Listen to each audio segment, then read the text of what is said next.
welcome to the Story Grid Writer's Room podcast with Valerie Francis and Leslie Watts. This show is all about getting writers writing. There's a story inside of you that's trying to get out, and even though you love this stuff, sometimes it feels like you're banging your head against the wall. Well, the Story Grid method is like a decoder ring, and it will help you crack any story you can dream up. The hardest part is knowing where to start, but that's what we're here for. We've been where you are now, and we can help. Here on the show, we'll give you a practical approach to the Story Grid method so that you can put it to work. If you want to crack the story code, roll up your sleeves, and let's get started.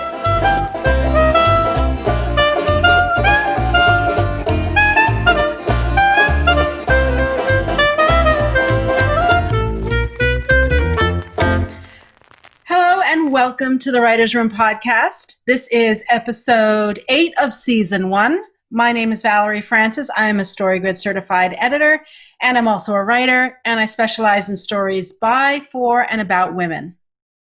And I'm Leslie Watts. I'm a Story Grid certified editor, and I help fiction and nonfiction writers craft epic stories that matter. This week, we're studying The Hero at the Mercy of the Villain scene from Paula Hawkins' novel, The Girl on the Train. Now, we're focusing on scenes this season because scenes are the basic building blocks of stories. So if you can write a scene that works, you can write a story that works. Alrighty, now, we did cover The Girl on the Train in the Roundtable podcast. So if you want more information about this story, you can go check out that episode, and I'll put the link to that in the show notes. The Girl on the Train is a psychological thriller, and I'll give you a brief overview of the 3-act summary just to reorient you to the story. Now, in full disclosure, this is from the film because Leslie and I just spent the past week in really intense training with Sean and Tim and some other Story Grid editors. So I just didn't get a chance to reread the novel. So I sort of cribbed my notes from the Roundtable podcast. All right, so the beginning hook. When Megan Hipwell goes missing, Rachel Watson must decide whether she should try and help the investigation by telling authorities that she saw Megan with another man, or stay silent and possibly put Megan in further jeopardy, or let a crime go unsolved. She decides to tell the police, but is discredited and learns that she is a possible suspect. In the middle build. When Rachel insinuates herself into the investigation concerning Megan's disappearance, she becomes more unsure of her own state of mind. However, when Martha tells Rachel that she didn't do the violent, abusive things that Tom told her she'd done, her memories begin to reappear. She must decide whether to go to the police, leave the situation alone, or to go to Anna, Tom's new wife, and try to save both her and the baby. She goes to Anna to try and save her and the baby. In the ending payoff, when Tom comes home to find Rachel with Anna, Rachel must decide whether to confront Tom or leave without him knowing that she has learned the truth. She decides to confront him, becomes trapped in the house, and must fight for her life. In a desperate attempt to escape, she stabs Tom in the throat. It's a pretty gruesome scene, actually. But it's Anna who delivers the final blow and kills him. Both Anna and Rachel are cleared of charges, and Rachel's finally able to go on with her life. Now, this is an important point. Yes, I've just read that from the film. The novel, this particular scene that we're going to study today follows pretty close. The film version follows pretty closely to the novel, but there are some key differences. Notably, Anna doesn't deliver the final blow. So read the book. Read the book. It's so good. Come on. So the scene, the Hat Mob scene, or Hero at the Mercy of the Villain scene, begins, if you've not read The Girl on the Train, then there are no chapters in the book. It goes by point of view back and forth from Megan to Rachel to Anna. So the scene that we're looking at today starts on Sunday, August 18th from Rachel's point of view. And it starts with the line, "I'm not really sure what to do, so I just ring the doorbell." And it goes over into Anna's point of view twice, back into Rachel's point of view. I am excluding the 2 segments from Megan's point of view. Alrighty. That's a lot. Leslie, let's jump into the scene type here. Do you want to kick us off? Yes. So the editor scene type is this, what function is this scene serving in the story?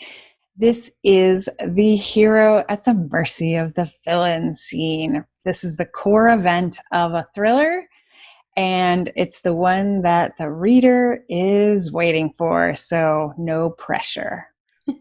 And in The Girl on the Train, the whole book really does build to this point, this showdown between Rachel and Tom.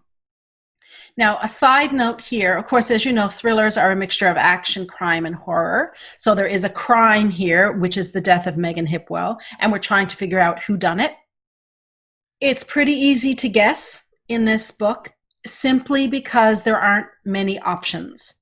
And before we recorded, I was saying to Leslie that this is when the light bulb went on for me about why Agatha Christie has so many characters in her books. It's so that you have 3 or 4 or 5 possible suspects. Any one of these people really could have done it. They all had motive, they all have opportunity, and all that good stuff. Here, there's not that many people it could be, and you start to weed them out pretty quickly. But that's not really a huge criticism of the book, because you're still, even because here's what happened. You figure out, okay, spoiler alert, you figure out that it's Tom pretty quickly. And that what that does is it flips you into dramatic irony, because you kind of figure it out before Rachel does.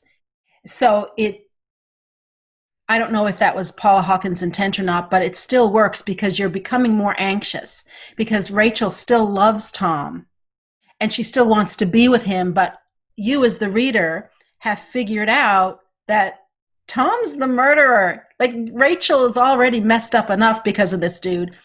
We're yelling at her to get away from him. We're also desperately hoping Anna will take the baby to safety. So whether that was Paula Hawkins' intent or not, I don't know, but it still works really well in my opinion. So the writer's scene type, Leslie, I'm kind of having fun naming these, to be honest.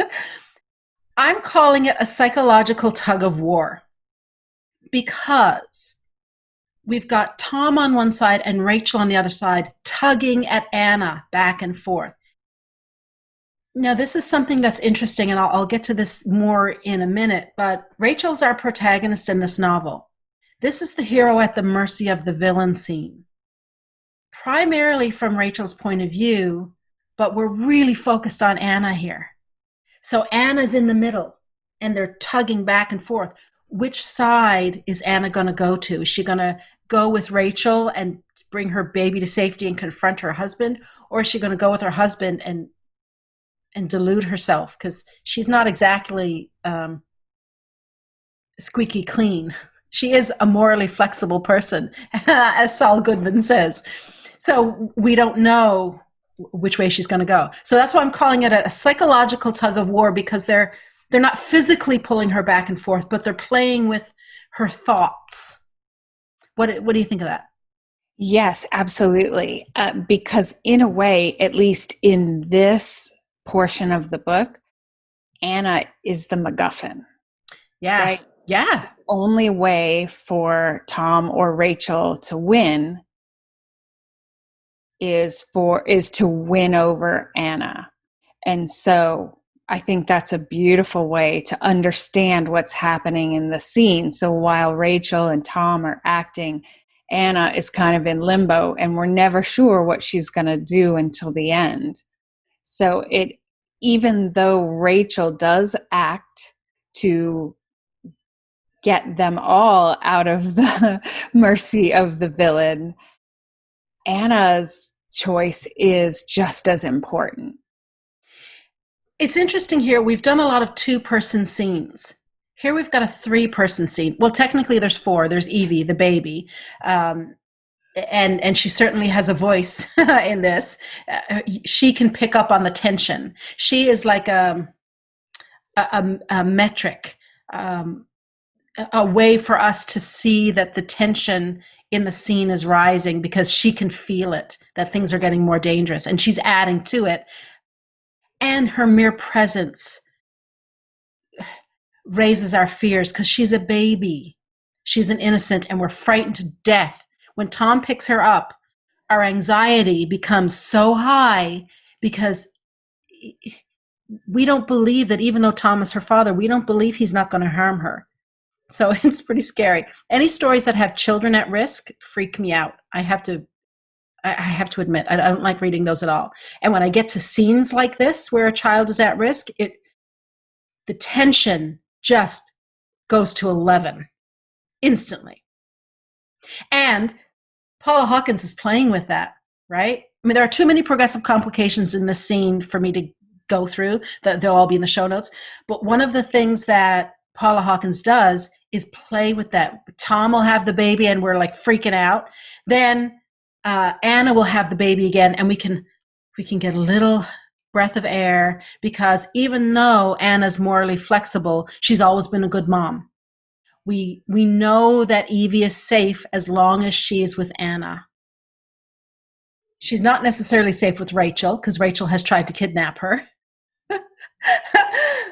And Rachel is an alcoholic, and for most of the story is not in control of herself. So if a drunk Rachel has Evie, she's not safe. But when she's with her mom, we know she's safe. So Hawkins is playing with this back and forth, and it's one of the things that she does to raise the stakes and escalate the tension. But having this 3-person scene really speaks to the point of conflict and the point of power in the scene. Leslie, do you want to talk a little bit more about that? Yeah. So initially, of course, we just have Rachel and Anna, and of course, Evie. Evie's always there. But Rachel is trying to prevail upon and like convince her, enlighten her, like, you are not safe. I am here risking my freedom because it's important, because I truly believe you are in danger. And Anna is kind of like, she's willing to, right? She's morally flexible. She is trying to deny the truth that she actually knows. There's a part of her that knows what Tom did to Megan. And she's trying to push it aside. And here's Rachel just bringing it up, in your face, Anna. Hope you don't mind. I'm going to give you a big dose of the truth. She does not want that. So that's the initial point of conflict. Now, when Tom arrives, that increases the stakes, obviously, because then Anna needs to wise up in time to not jeopardize everybody. And it's really a problem. And Tom, of course, what he wants is to just shut these women up, get these women to behave themselves and act appropriately. And it's infuriating, of course. But like, that's that whole, like, he wants control. And every time, you can tell, he is also a kind of barometer of what's going on in the scene. When he's calm, he feels in control, then he's on top, right? When he doesn't feel on top, things get really dangerous. It's really interesting to me that this scene is also Rachel's redemption. It's not a redemption story, not really. And Rachel was never really a bad person. She was believing that she was a horrible person and she was doing horrible things, because that's what Tom was telling her. She's a troubled person. She's an abused woman. She is an alcoholic who believes the worst about herself because the man she loves most in the world has told her that. And she still loves him. Anna still loves him. But she's also disgusted by him. And her moral compass is so strong that she puts herself at risk to save 2 other people Yes, one is an innocent child. And we now then understand why Rachel tried to kidnap the child. That was her inner compass. I mean, yes, there's a whole issue about Rachel wanting to have children and not being able to have children. And it is easy to, because Hawkins is very skilled, we're led to believe that this is a defect in Rachel, that because she can't have a biological child of her own, she'll steal someone else's child. By the end of the book, we realize that this is Rachel's moral compass coming up to save an innocent child from someone she knows is not safe. So she goes to save Evie, but she also goes to save Anna. And Anna they're not exactly best buds. They hate each other. But Rachel understands that Anna is in the same abusive relationship that she had been in. And so she wants to save her. So it's a beautiful scene, and it works really well. Leslie, why don't we just go right into the 4 scene analysis questions?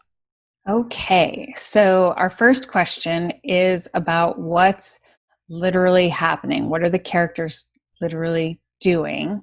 And here we have a 2-person and then 3-person conversation. It's happening in and around Anna and Tom's house, right? Nothing very upsetting there. Of course, it devolves into an attack. Then we ask, what is the essential tactic of the characters? So essentially the macro behaviors, what beliefs are they acting upon? And here, Rachel, of course, wants to convince Anna of the truth about Tom and convince her to get to safety. Anna wants to ignore the truth. She's willing to let things go until she realizes that she and Evie will never be safe. And of course, Tom wants to maintain control of the situation. So as Rachel concludes, he's lying to himself as much as he is to everyone else. And in his mind, these women are causing him big, big problems, and he just wants them to behave.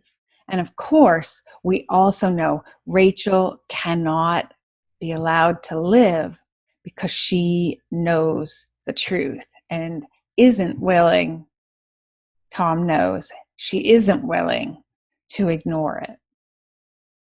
So then we look at the universal human values. So essentially, what has changed in this scene? Where are we moving?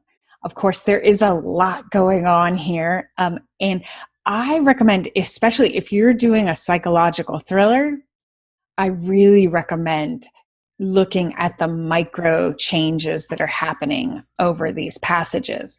The micro work here is excellent. But for our purposes of basic scene analysis, we're going to focus on the global value spectrum.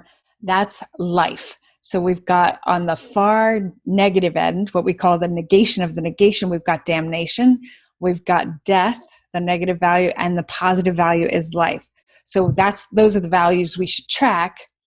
And Tom is moving from life to death, for which I think we are relieved. Anna moves from her life threatened to safe, and Rachel moves from life threatened to life, which is a slightly different, obviously, description, but it's, to me, she is, by making the sacrifice, that is a kind of, it's not a redemption story, as you said, Valerie, but she is, she's increasing agency within the world, as Sean would say.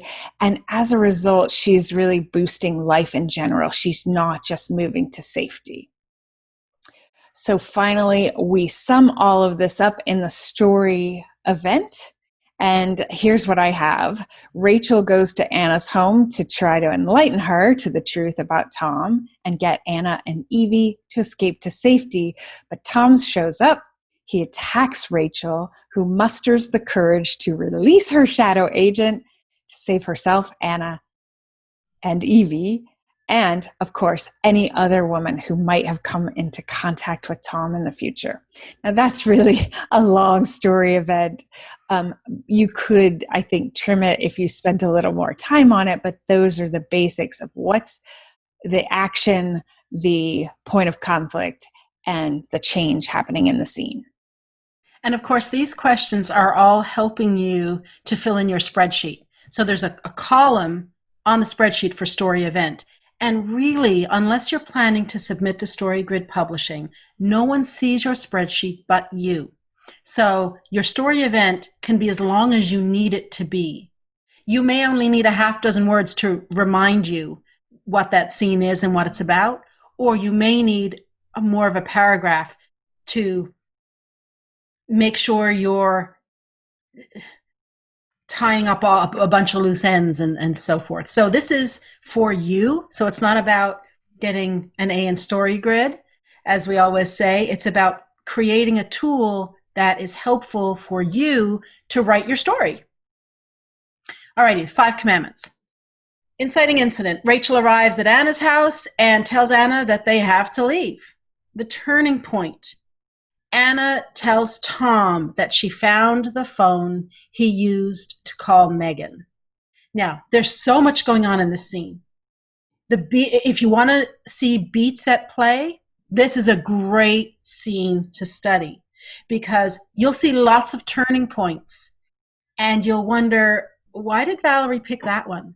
Why didn't she pick, there's a half dozen before that point. Well, yeah, there are, but those are beat level turning points, what I'm calling beat level turning points.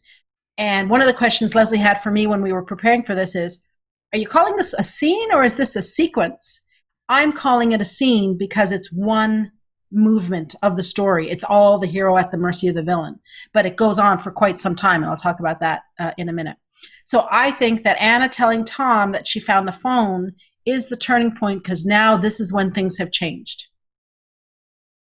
Until this point, yes, Tom has come home, but he has come home before and found Rachel at his house.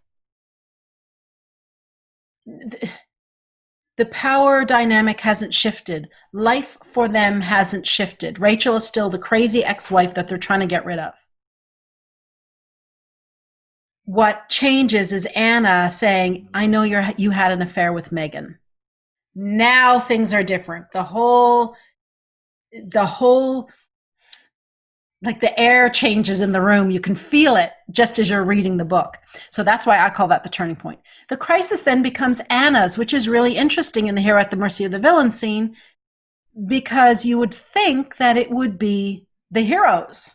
Like logically, if you're just thinking through this. But because I think this is a tug of war scene, and as Leslie said, Anna is the MacGuffin, who is she going to go with? This is why I think Anna's the one with the crisis here. And it's, will she side with Tom or with Rachel? Takes us forever to find out what she's going to do. And eventually she sides with Rachel, and the resolution, Anna calls the police and Rachel kills Tom in self-defense. All right. Now, we are at last getting into the main conversation about what this scene is so amazing for. And there's so many different things. Leslie, do you want to kick us off with a discussion of globally of the scene, what's in the scene, and why we picked it to study? Right. So it's really interesting. Of course, you've already talked about that we are seeing the scene from different perspectives. So that is altering the narrative drive because at times we can see inside, what's going on for Anna. So, and of course, obviously we sometimes see what's going on for Rachel. And the interesting thing, one of the interesting things about the point of view differences is that, this would be what we'd call a classic example of an unreliable narrator, right? Because we doubt Rachel's sanity, her grip on reality during the story. And, that's an interesting point. It's part of the psychological thriller. Honestly, I think it's part of every thriller that there's a point where the protagonist doubts whether they are seeing things the way they are, reality, because the forces of antagonism are so complex and hard to pin down. So the thing about unreliable narrators, though, is that any first person narrator is unreliable to the extent that they are trying to get what they want, right? Everybody's got an angle, right? And maybe it's a good angle, right? Like here, Rachel, she's risking her life and first her freedom, and then her life to help someone else get out of a situation. She is at all costs trying to get the truth out. And so she's going to present the story in a way that, within the scene, of course, she's presenting the story in a way to get Anna to take action. Now, if we pull back, the story is being presented by someone who has an angle. And so every narrator is unreliable to a certain extent because they are trying to achieve something. Now, that doesn't mean they're lying, but it does change the way that we think about the narrator and what the details we choose to, as the writer, to reveal there. So I think it's really important to have that in mind, and that there's not a small class of unreliable narrators. Every narrator is actually a little unreliable. And we have 3 narrators in this novel: Anna, Megan, and Rachel. Rachel's obviously the main protagonist here. They're all in first person. So tying into what you said about narrative drive, the reader is constantly wondering what the truth is. Because we know none of them is telling the objective truth. They're telling their version of events. So the truth is somewhere in between this triangle of Rachel, Megan, and Anna. And who is in the middle of that triangle but Tom? That's who, he has his tentacles in everybody. And we don't hear his point of view at all. We really don't get much of him. And this is one of the flags, right? Whenever you have in a crime story, okay, in case you didn't already pick this up on your own, it's important for you to know as a writer so that you can avoid it. Whenever a character seems too good to be true, they're usually whodunit. And I think of, I'm not going to say, I was going to name a show where I guessed whodunit for this very reason. I'm not going to mention it in case you haven't seen it, because it's such a good show. I don't want you to not watch it just for that, because the 2 lead actors are amazing. So that was quite a bit of restraint I just showed. So I would like the floor to acknowledge. Acknowledged. But anyway, all this to say that, Leslie's been studying point of view. I've been studying narrative drive. And here in this novel, the 2 are coming together because the point of view is part of what's causing this narrative drive. And narrative drive is not a storytelling principle in and of itself. It's the effect of the other principles working together. And in this case, the point of view is a huge driver of the narrative drive. So it's very cool, super cool. And like, who do you believe? Where is the truth in this? That's the central dramatic question here. Yes, it's whether Rachel is sane or not sane. Absolutely. But also, where's the truth? Because pretty soon we start to see that, she's troubled and she's got a lot of issues she's dealing with, but that doesn't mean she's insane. The other big thing for me, Leslie, tell me what you think of this. A reason for us to study this is that the scene is super long, and there's a question as to whether it's a sequence or a scene. So why don't you tell me why you thought this was a sequence, why you asked me that question?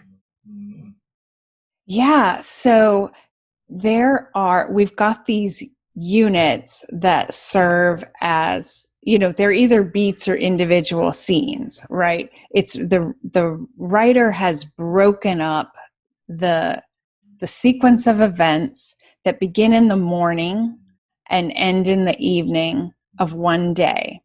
And of course, there are a couple of interludes there too that were, for the sake of simplicity, if you can believe it, we are avoiding for this discussion.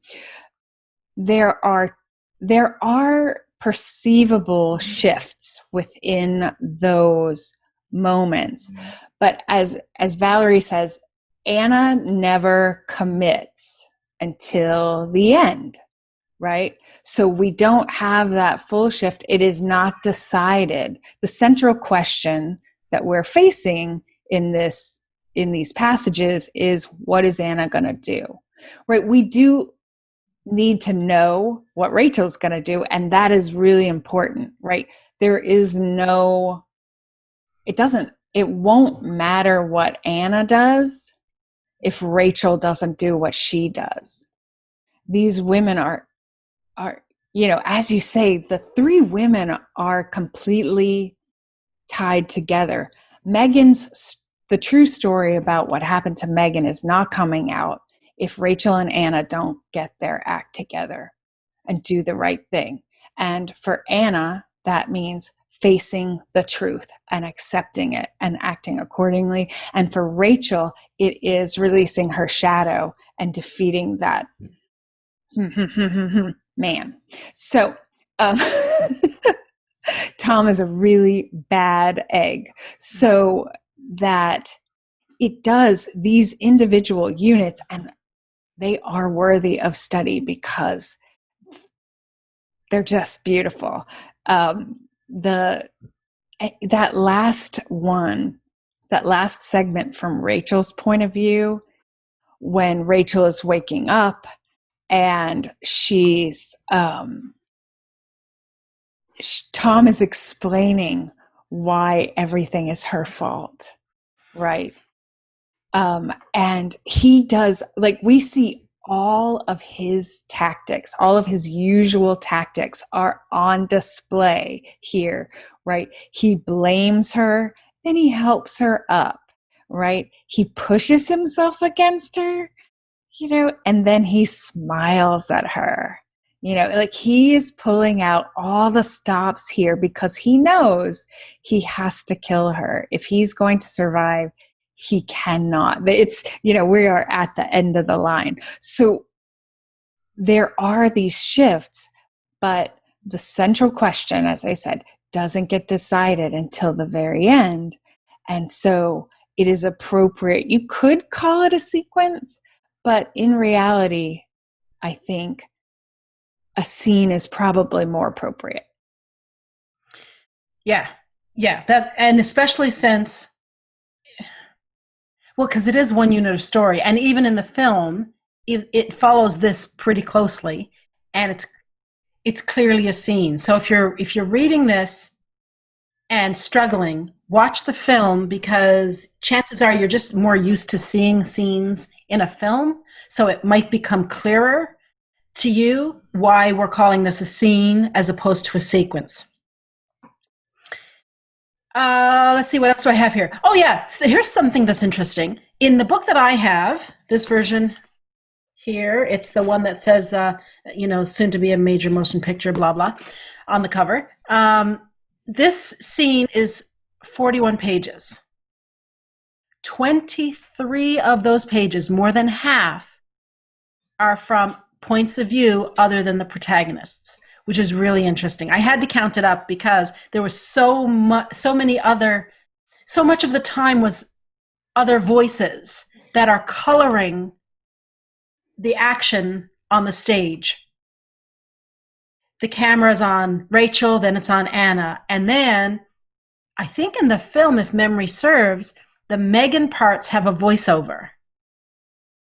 And voiceover is not something that we can do in a novel. So it was really interesting to me to see how the novel translated to the screen there. And that's something we started to get into a little bit in the roundtable. And this is another instance where if you're writing with the idea that you want to see your novel become a film someday, here's the difference in the two different forms of storytelling and why things need to change and how they can change. So I think this is a really advanced storytelling technique, Leslie. You've got the core scene. It's the core event of the novel. The whole book has been building up to this scene. She stretches it over 41 pages and keeps breaking it up. That's some fancy footwork. Now, this book keeps getting touted as her debut novel. It isn't.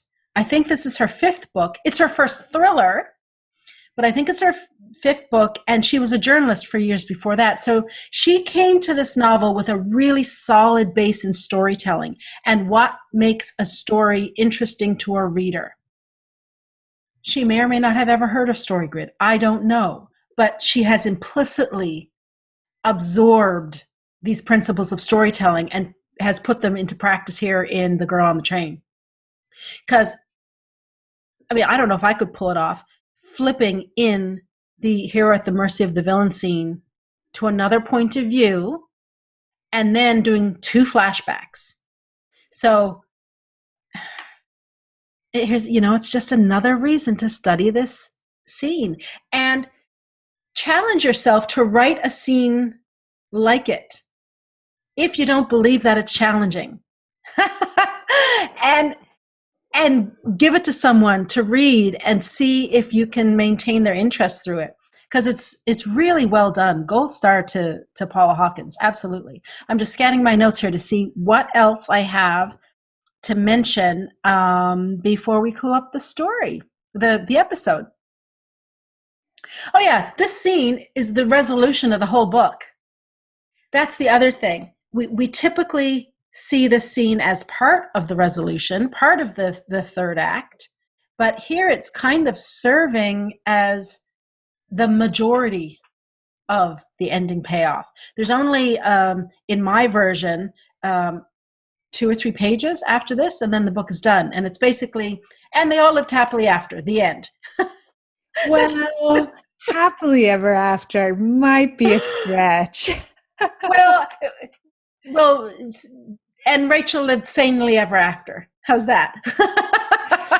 Again, she's sane. She's sane. She's on the road to recovery. We know that there is a positive, bright future ahead of her. A much more positive future. Yes. She's out of the deep end, at the side of the pool now, out of the pool, in safety. All right. To wind up the episode, as always, we like to talk about our key takeaways. So, Leslie, if you have to boil it down to one, what's your key takeaway for the hero at the mercy of the villain scene from The Girl on the Train?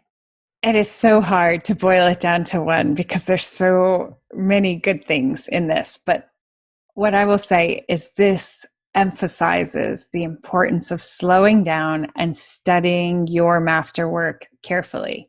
Read it closely. Reread it multiple times. The things that make this scene appear great, you could conclude that it's the stuff that's happening on the surface, but I promise you, when you get into the layers beneath the surface, you'll see what's really driving the emotions that the reader feels. And that's all happening under the surface. So it's kind of like walking down the street versus driving. When you go slowly, you notice the details. Now, you don't have to do that with every story that you read, but please, please, please take the time to do it for your masterwork. It will pay huge dividends. For me, the key takeaway, yet again, I'm feeling a bit like a broken record, is this. When you know what the storytelling tools are in your writer's toolbox, what they are and how they work, you can really make them sing. The question we get is, can we do this? Or can we do that in the scene? Or what is supposed to happen here? Okay, that's the wrong question to ask. The question you want to ask yourself is, how do I make this happen to best effect? Which tool in my writer's toolbox is going to help me tell this story the best way that I can? And the only way to answer that question is by knowing what the tools in the toolbox are and how they work, what they do well, what they don't do well.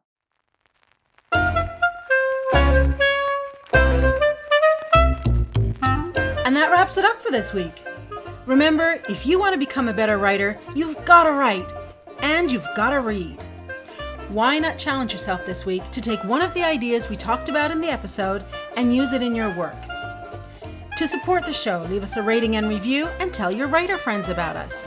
And if you're watching on YouTube, be sure to subscribe to the channel. If you want to see how we put story theory into practice, subscribe to the Unpodcast at valeriefrancis.ca/innercircle or writership.com.